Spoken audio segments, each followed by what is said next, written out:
Et d'abord donc l'avertissement du porte-parole de l'armée israélienne aux habitants de Gaza. C'était tout à l'heure dans l'après-midi. Écoutez le général Daniel Hagari. Habitants de Gaza, écoutez attentivement. Ceci est un avertissement militaire de la plus haute importance. Pour votre sécurité, nous conseillons à tous les habitants du nord de Gaza à se déplacer temporairement vers le sud. Ceci est une mesure temporaire. Il sera possible de retourner dans la région une fois que les intenses hostilités auront pris fin. Le Hamas met votre vie en danger.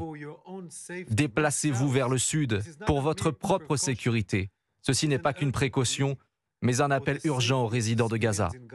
Bonsoir Sébastien Le Belzic. Oui, bonsoir Pierre, bonsoir à tous. Vous êtes l'un des envoyés spéciaux d'Europe 1 en Israël, un appel qui intervient dans un épisode de combat intense et qui, on le comprend aisément, vont encore s'intensifier.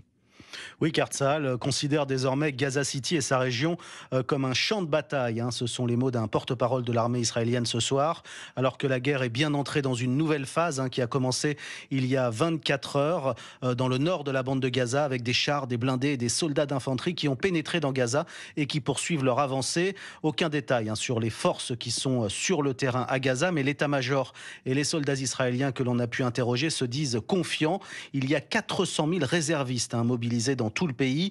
En revanche, l'inquiétude grandit chez les familles des otages qui manifestent depuis ce matin à Tel Aviv. Elles reprochent en fait au gouvernement de ne pas leur donner d'informations. Certains pourraient être reçus ce soir par Benyamin Netanyahou. Alors chacun retient donc son souffle ici alors que la nuit est en train de tomber et que les opérations militaires vont donc s'intensifier comme chaque soir avec aussi des tirs de roquettes sur Israël. La dernière ici a eu lieu il y a 30 minutes et un immeuble est en feu dans la banlieue de Tel Aviv.